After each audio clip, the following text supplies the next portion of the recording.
I did see the Colorado spring game. I watched that. Um, Now you want me to give my full assessment? My full assessment still they need some work. Defense is good. The defense is good. I still haven't seen those throws down the field yet on the offense for real. I've seen a couple of, you know, shots where I was like, well, okay, he may get that. You know what I mean? It's Caden Salters versus Juju Lewis. Caden Salters seemed more polished moving the offense than Juju Lewis did. Even though Juju did throw I think he threw a pass. He threw a few passes, man, that, he just like, they were either blocked uh, or he just missed the throw. You know what I mean? Or, the, the wide receiver or whoever he was throwing to did not just catch it. I think Coach Prime is good at wide receiver. I know he's going to get some more, but those dudes that he got are legit. They don't have Shador. I mean, you know, I didn't see them really throw down the field all like that. I don't know why didn't they throw down the field. Now you see it in the well-off videos. You see it in the well-off videos. They throw down the field. So I don't know why they wasn't really throwing down the field on that. But that defense, I don't know if it's just the offense uh, is either that bad or that defense, man, they got some defensive head. They got some soldiers on that defense, uh, all around that defense, man, and getting some more. That's what's so crazy. Is they're getting some more cats. You know, another one from the SEC, and then one kid from Illinois State. I don't know where he come from, but uh,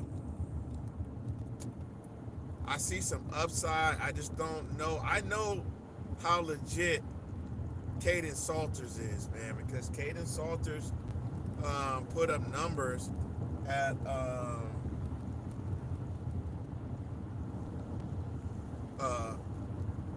Liberty. So, and I think they won a conference championship. But I don't think nobody really talks about that. Um, and then he got a bid to play Oregon. You know, so they lost that game. They lost that game, but it is what it is. Uh, I will say this: running backs need a little bit of help. Jordan Seaton, man, Jordan, got beat on a few plays uh, there. Um, he looked a little slow, but I know they'll correct all of that. They'll watch film and they'll use this break, to really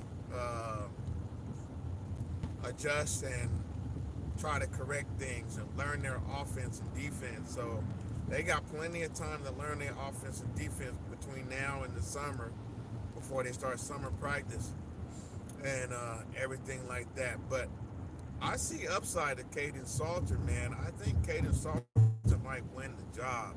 He moved the offense a lot for him. Now, he missed that one pass to the tight end, the underneath to the tight end. That would have been a sweet touchdown. That was a clear touchdown he would have had. So he needs to work on that. Uh, work throwing some balls down the field and things like that. And I think he'll be all right.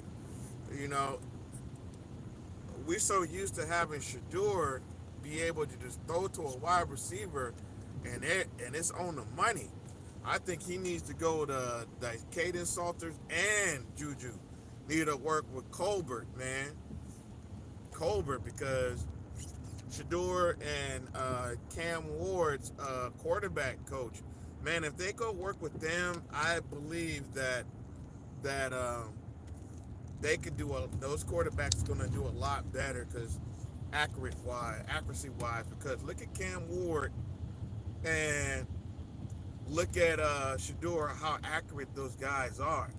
Now, the kid from Virginia Tech, Cam Ward's cousin, he still needs some help.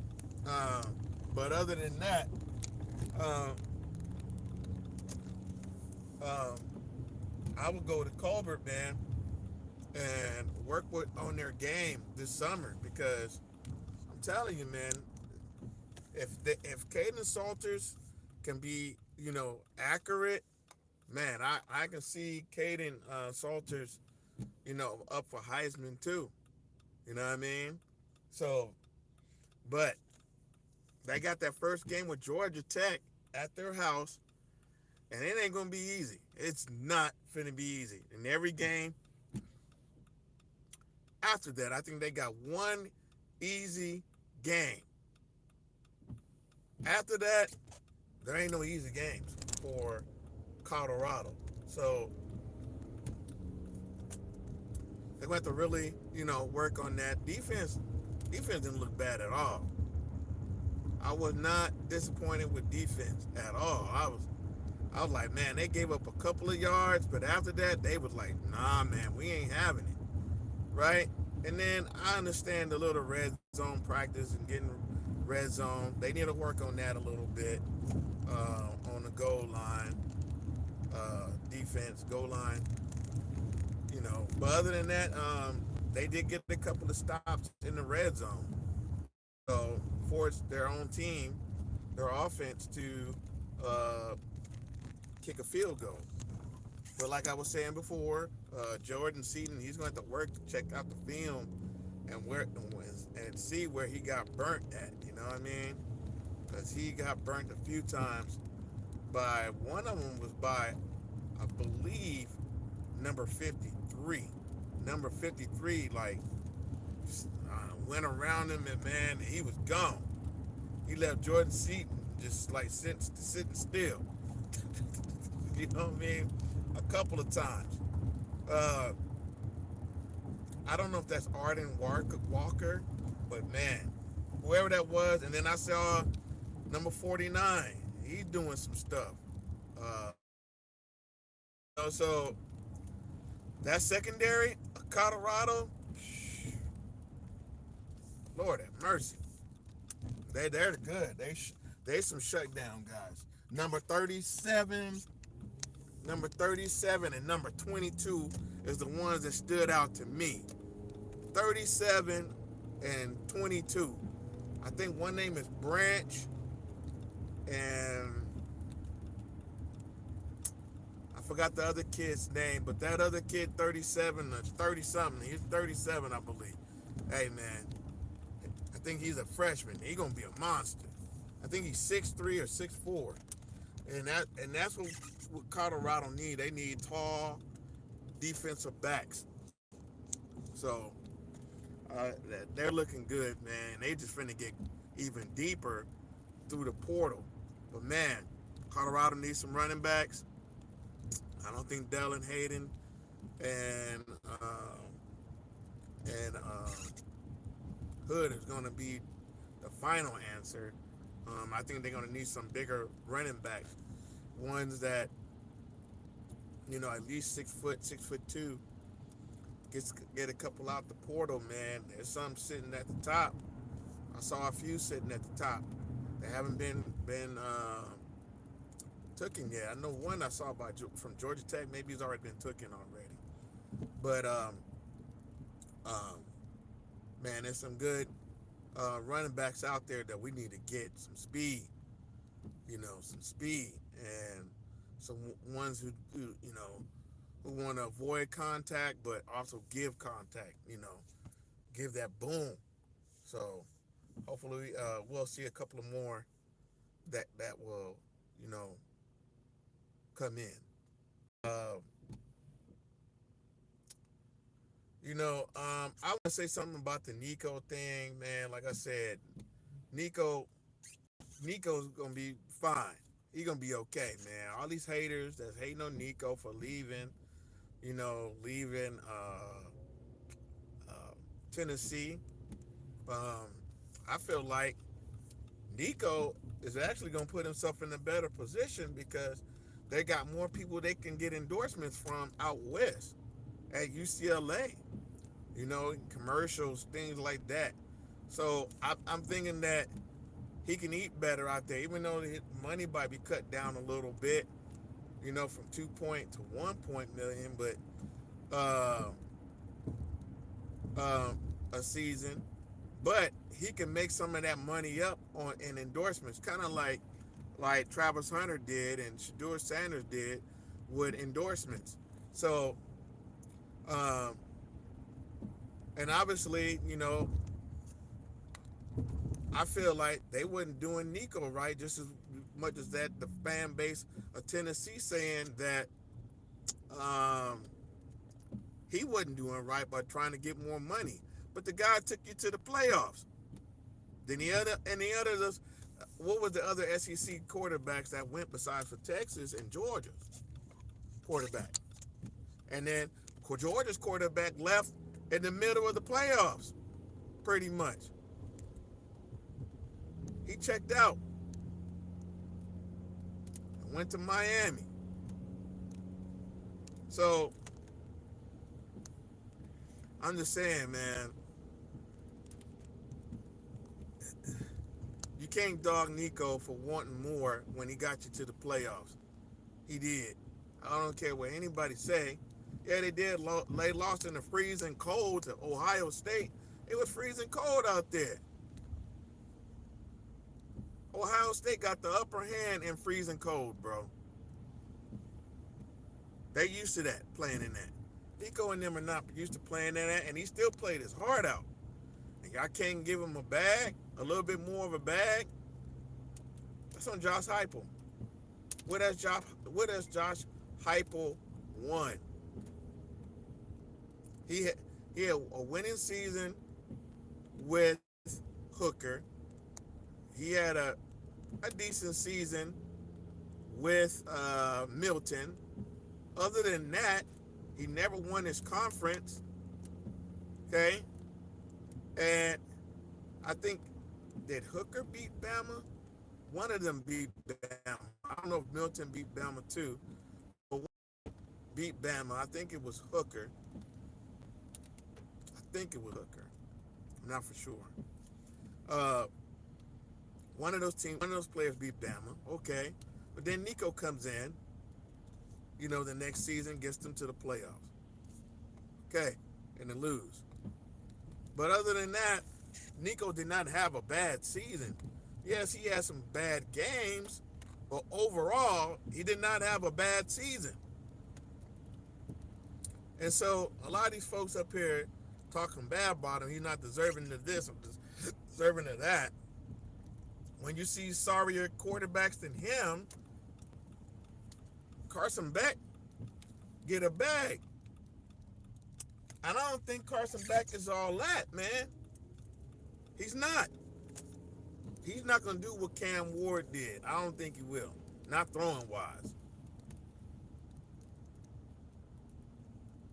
Now, he played in the SEC, and now he's with the ACC. Yeah, he's a way more accurate passer than the kid Van Dyke. I will say that. But he's not more accurate than Cam. But we'll see. We'll see what happens. The ACC is wide open anyway. It's wide open anyway because you don't know who is going to dominate in that conference because you just can't tell. It's like right now, you can't tell who's going to dominate in the SEC. You can't. Or the Big 12, or even the Big 10, because you can still get in the championship and lose 2 games.